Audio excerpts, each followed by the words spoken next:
warahmatullahi wabarakatuh. wabarakatuh. Bismillah, alhamdulillah. Wassalatu wassalamu ala rasulillah Muhammad Sayyidina Abdillah wa ala alihi wa sahbihi wa mawalah amma ba'du. Yang saya cintai, yang saya banggakan,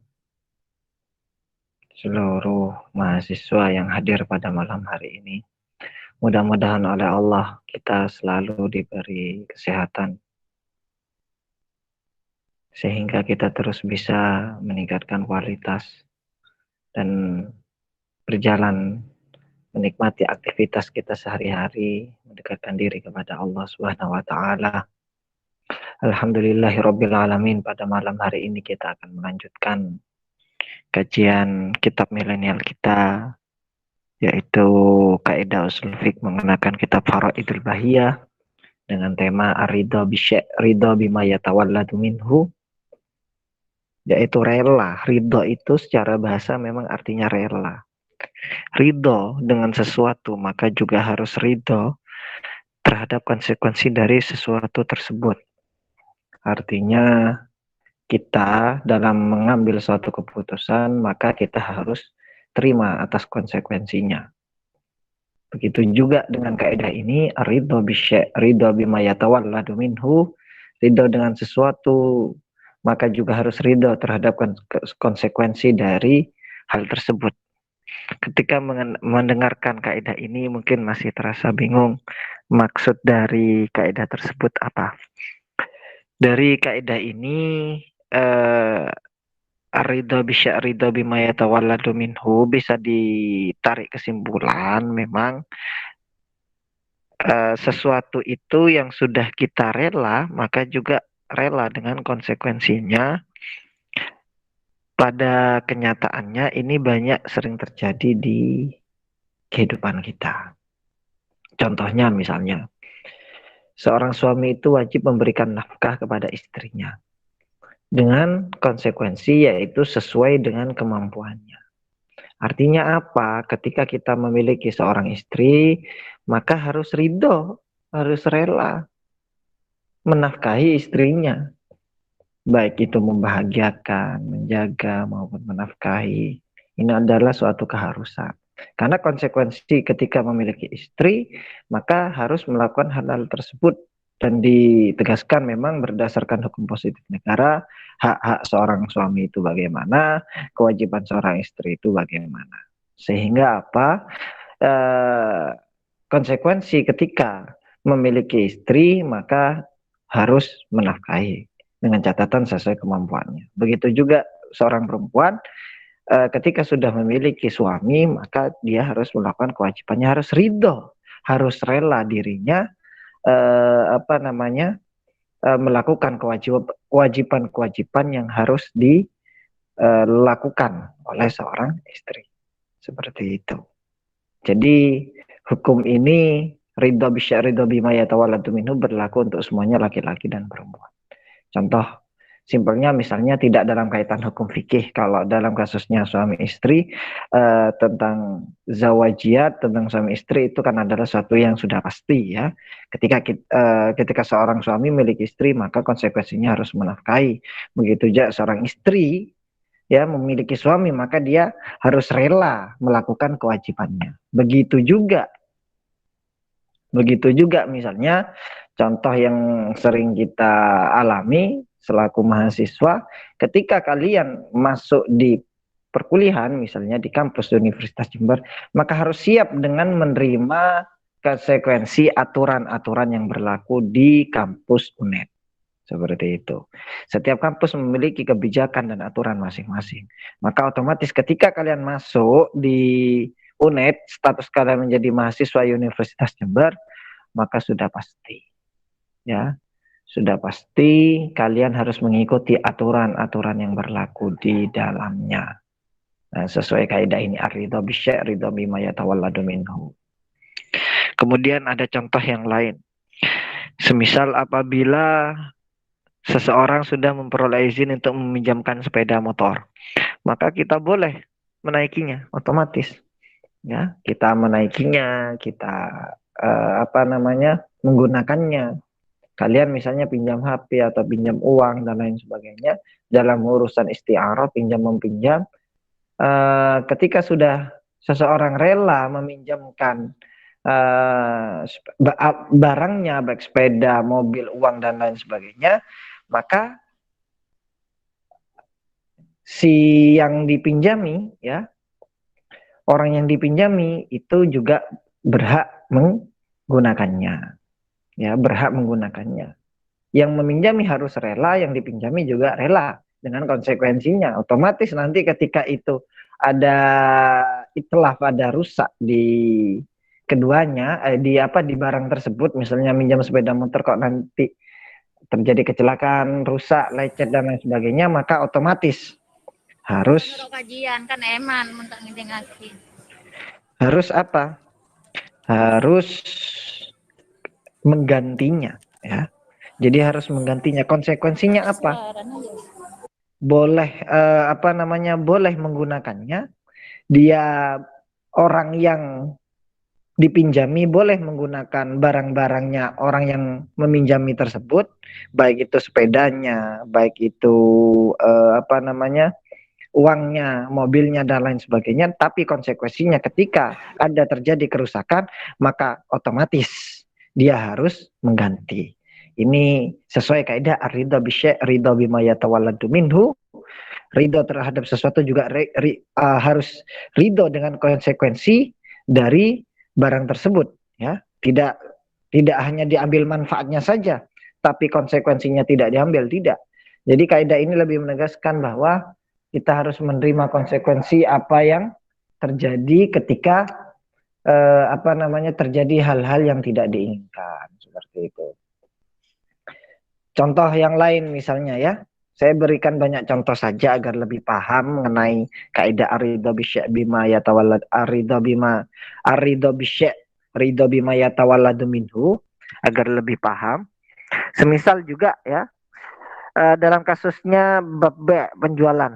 Misalnya setelah penjual dan pembeli menyepakati barang, sepakat sudah, si A menjual ke si B, B juga sudah membelinya, maka si penjual wajib menyerahkan barangnya dan si pembeli wajib menyerahkan harganya. Misalnya HP ini harganya 1 juta, kemudian si B juga harus terima kalau memang mau mengambil barang tersebut, diambil juga 1 juta. Dua orang yang sudah menyatakan ridho dengan harga dan barang yang sudah disepakati, maka masing-masing pihak yang sudah sama-sama ridho, yang pembeli itu membayar, kemudian yang penjual itu menyerahkan barang, harus sama-sama ridho. Kalau tidak sama-sama ridho kan tidak terjadi tidak terjadi jual belinya, seperti itu. Ini kalau dalam kasus jual beli. Konsekuensinya apa? Ya, konsekuensinya apa nanti? Orang yang menjual itu kehilangan barangnya, kemudian yang pembeli kehilangan uangnya. Jelas itu. Harus terima. Kan tidak mungkin secara logika saja ini mau beli tapi kok tidak mau bayar, kan tidak bisa terjadi. Makanya kaidah ini harus berlaku dan sangat rasional sekali menurut saya ini kaidah tersebut, ya. Contohnya misalnya orang yang sudah beli barusan itu ternyata barangnya cacat. Ya, dia sudah melihatnya, sudah yakin membeli barang tersebut, padahal sudah ada cacatnya misalnya, tetap dia beli. Maka dia harus terima konsekuensinya. Kenapa kok mau? Misalnya si pembeli membeli barang cacatnya karena ada cacatnya menjadi 800.000 dan penjual menyetujuinya.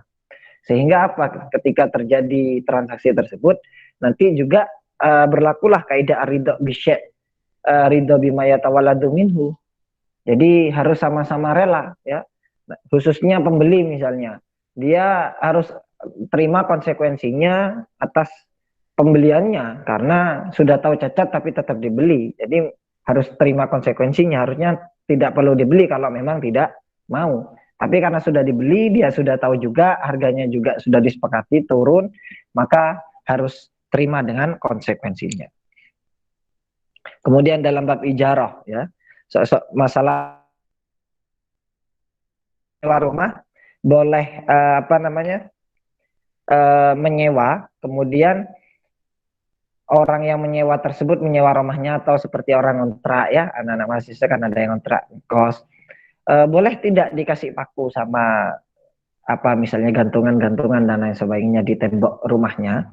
Itu hal yang demikian itu boleh di apa namanya, boleh mempaku atau menempeli sesuatu ya, biasanya apalagi mahasiswa terkadang juga banyak sekali kebutuhan di kamarnya sehingga diperlukan menempel foto, gambar dan lain sebagainya, bahkan me, apa istilahnya, menaruh paku di temboknya, padahal kosnya itu kan bukan miliknya sendiri ya, atau kontrakan itu kan bukan miliknya sendiri, itu kan hanya sewa sebenarnya ya, hanya sewa kamar. Apakah boleh? Ternyata kalau menurut kaidah ridho bisyek bima ridho bisyek ridho bima yatawalladu minhu, diperbolehkan karena memang konsekuensinya sewa menyewa khususnya rumah ya boleh dikasih paku, diberi gambar dan lain sebagainya, atau nempelkan foto dinding dan lain sebagainya, tapi dengan syarat ya.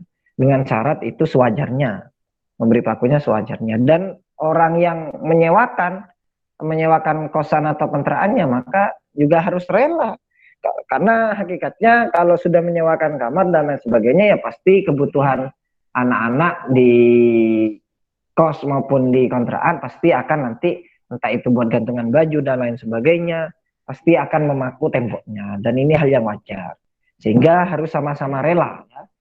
Harus rela, khususnya orang yang menyewakan rumah kontraknya atau kosannya harus rela. Kemudian yang terakhir, contoh yang terakhir, bila misalnya ini penggunaan toilet misalnya ya,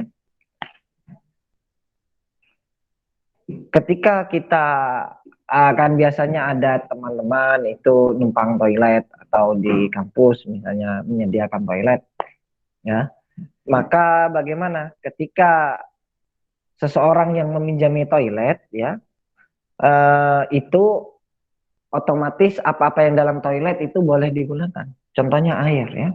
Bahasanya kan toilet misalnya. Maaf, misalnya ke WC dan lain sebagainya. Itu kan tidak ada bahasa airnya, tapi kan sudah mencakup di dalamnya.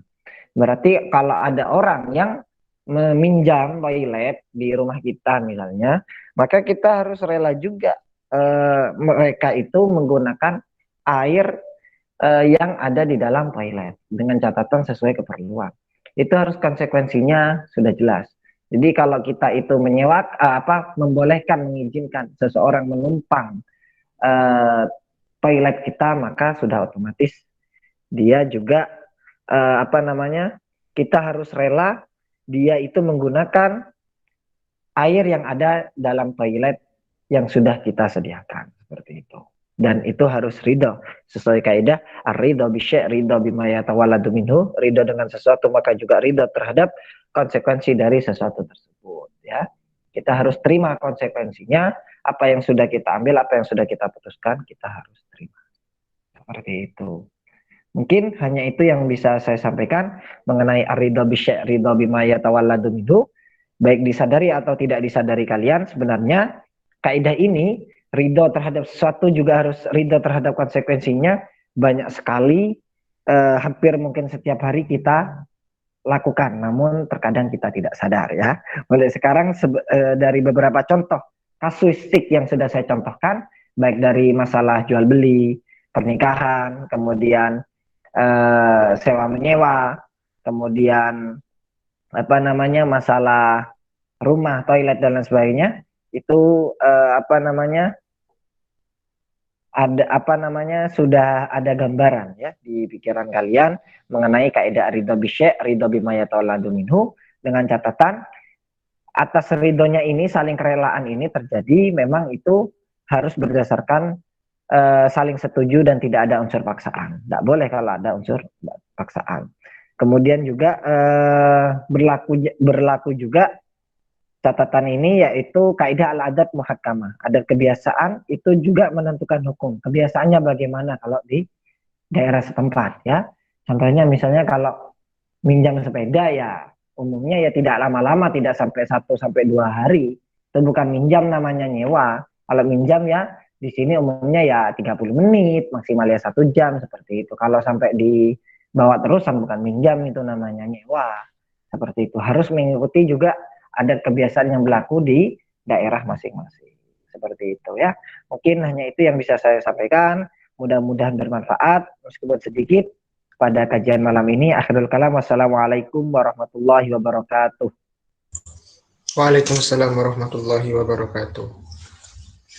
Terima kasih kepada Ustadz Dhani Firdaus SPD MPD yang telah menyampaikan materinya. Baik, selanjutnya yaitu merupakan sesi tanya jawab. Silakan bagi teman-teman yang ingin bertanya.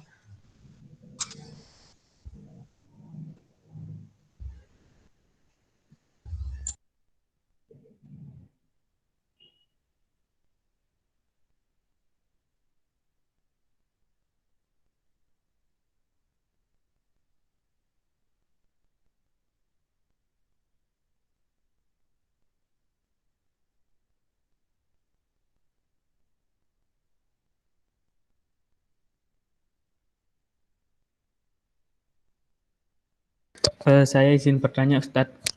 Silakan. Yang Ustadz katakan tadi kan ini yang saling ridho, saling istilahnya kerelaan. Namun yang jenengan contohkan tadi seperti suami istri, seperti dalam keluarga. Namun pada era seperti ini kan tidak semua wanita itu, tidak semua perempuan juga mau yang berada di rumah, dalam artian mereka juga ingin bekerja dan lain sebagainya.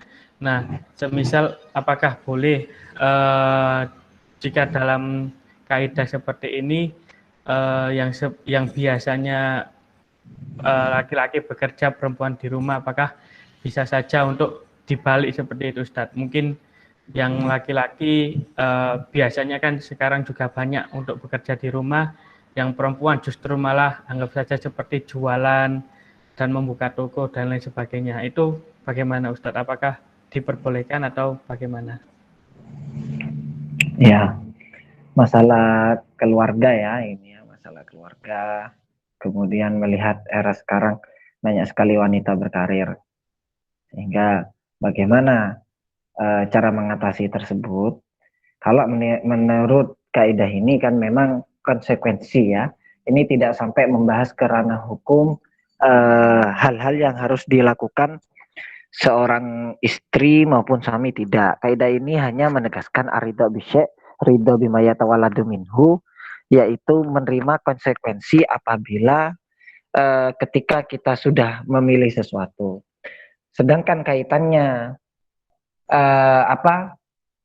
apa-apa yang harus dilakukan seorang istri dan juga apa-apa yang harus dilakukan suami, kewajiban istri itu bagaimana, hanya istri bagaimana, begitu juga hak dan kewajibannya suami itu apa, ini tidak dibahas di situ. Karena kaidah ini hanya menegaskan konsekuensi atas apa yang sudah kita perbuat. Semisal ketika kita menikahi seorang perempuan, maka kita wajib untuk menafkahinya, menjaganya, dan membahagiakannya. Seperti itu. Lantas bagaimana ketika melihat era sekarang, justru perempuan banyak yang menjadi wanita karir sehingga dia keluar rumah dan lain sebagainya. Itu tidak, apakah termasuk kita harus ridho, rela ya berdasarkan kaidah ini? Ketika ada hal yang demikian, maka itu bukan masuk ranah kaidah ini. Bukan kita harus menerima sifat yang semisal dikatakan kurang bagus, negatif dan lain sebagainya, kemudian kita harus rela ya, harus rela menerimanya. Bukan.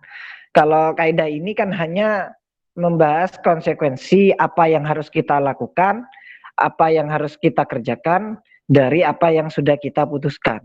Bukan membahas menerima terkait sifat-sifatnya atau hal-hal yang lain yang di luar dalam kaidah ini. Seperti tadi contohnya misalnya ketika seorang perempuan itu karena berkarir, jadi dia keluar terus, anak tidak terurus, kemudian suami malah banyak di rumahnya, justru yang perempuannya, si istri banyak di luarnya. Kalau hal yang demikian bagaimana? Ya, pertama tidak masuk terhadap kaidah ini. Kaidah ini tidak menuntut untuk menerima sikap-sikap atau sifat-sifatnya, bukan. Karena kaidah ini lebih menekankan harus melakukan kewajiban apa yang sudah diambil keputusannya, seperti menikahi seorang perempuan itu kan sudah mengambil keputusan, maka konsekuensinya harus menafkahi. Nah, sedangkan ketika ada kasuistik yang tadi, ya wanita justru berkarir malah di luar terus, kemudian apa namanya, yang laki-laki malah banyak di rumahnya, apalagi di era pandemi seperti ini. Kalau hal yang demikian bagaimana? Tinggal cara pengelolaannya, ya. Kalau dilihat semuanya, khususnya perempuan ketika keluar rumah tanpa izin suami kan sudah jelas tidak boleh, ya. Sudah jelas tidak boleh, apalagi almar'atus salihah, ciri-cirinya wanita soleh itu salah satunya ciri-cirinya ida amartuha atau atsni, kalau diperintah suaminya harus taat, ya. Kalau tidak taat itu tidak termasuk mar'atus salihah. Ida nazartuha saratsni, kalau dipandang menyejukkan, ya. Kalau diperintah taat. Kemudian ida ghabtu anha, kalau suaminya tidak ada, hafidzat hafidhati mali wa nafsuha, ya. Dia menjaga dirinya dan juga hafizat ni maluha wa nafsuha, dia menjaga harta suaminya dan juga harga dirinya ketika suaminya tidak ada. Ini termasuk ciri-cirinya wanita soleh. Ketika tidak taat pada suaminya, berarti kan dia bukan termasuk wanita soleh. Kita seorang suami ya harus meluruskannya seperti itu, ya. Bukan konsekuensi harus menerima sifatnya. Oh kan kalau kaidahnya aridho bisyai, ridho bima yatawalladu minhu, berarti kita harus terima dengan sikap yang buruknya. Bukan, kita harus luruskan sesuai ayat Al-Qur'an, ku anfusakum wa ahlikum naro, jagalah kalian diri sendiri kalian, wa ahlikum, dan keluarganya kalian, ya, dari api neraka. Itu sudah kewajiban suami untuk meluruskan istri. Begitu juga istri juga berhak mengingatkan suaminya ketika salah, seperti itu. Nah, kewajiban-kewajiban seperti ini harus saling mengingatkan, ini masuk ke kaidah ini, karena memang ketika salah ya konsekuensinya harus mengingatkan, seperti itu. Bukan apa namanya, menerima atas sikap buruknya, bukan seperti itu. Tapi konsekuensinya ketika misalnya suami itu lupa atau melakukan kesalahan, maka harus diingatkan, seperti itu, ya. Kemudian juga dia seorang suami juga harus menafkahi, karena sudah menjadikan perempuan tersebut menjadi istrinya. Begitu juga istri juga harus menerima konsekuensi, karena dia sudah diterima menjadi suaminya, maka dia harus melakukan kewajiban-kewajiban yang harus dilakukan kepada suaminya, harus rela, seperti itu, ya. Begitu juga dia harus mengingatkan ketika suaminya keliru. Suami juga seperti itu dan sebaliknya, ya. Mungkin itu, Ge.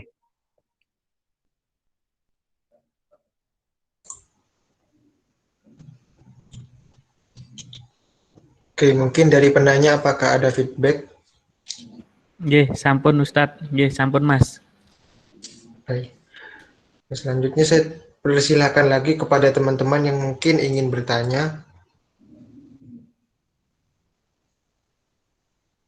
Dipersilakan yang mungkin bertanya.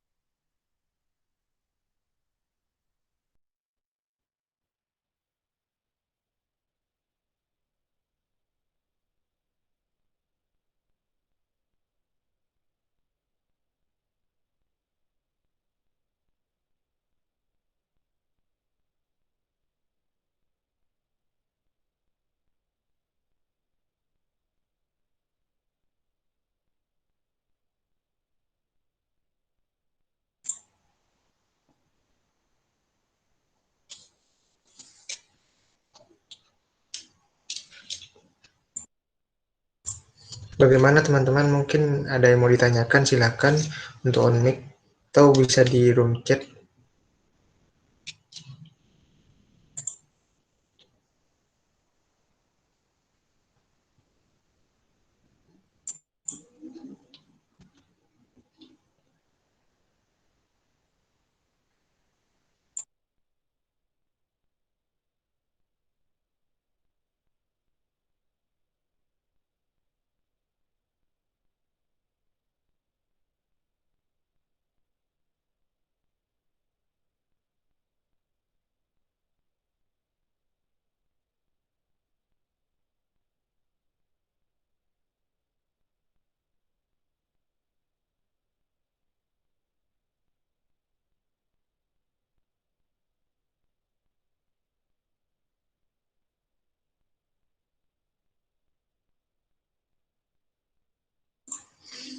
Nah, sepertinya dari Ustadz Dani masih ada gangguan sinyal atau bisa masuk room kembali. Mohon ditunggu ya teman-teman.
Baik, karena sudah tidak ada pertanyaan lagi dan Ustadz Dani sepertinya tidak bisa join lagi kepada di room ini, mungkin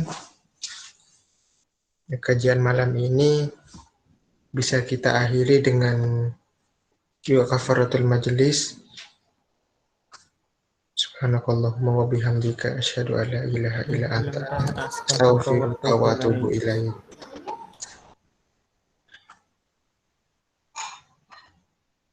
Sekian agenda pada malam hari ini, yaitu ngaji fikih kontemporer dan logika kuwatul fikih dengan tema ridho terhadap sesuatu berarti ridho terhadap apa yang timbul daripadanya. Semoga apa yang telah disampaikan pada malam hari ini dan aktivitas yang kita jalankan pada malam hari ini dapat bernilai pahala di hadapan Allah Subhanahu wa Ta'ala. Amin amin ya rabbal alamin. Saya selaku moderator dari UKM KI Cosinus Theta mohon undur diri, kurang lebihnya mohon maaf. Wabillahi taufik wal hidayah. Wassalamualaikum warahmatullahi wabarakatuh. Waalaikumsalam warahmatullahi wabarakatuh. Waalaikumsalam warahmatullahi wabarakatuh.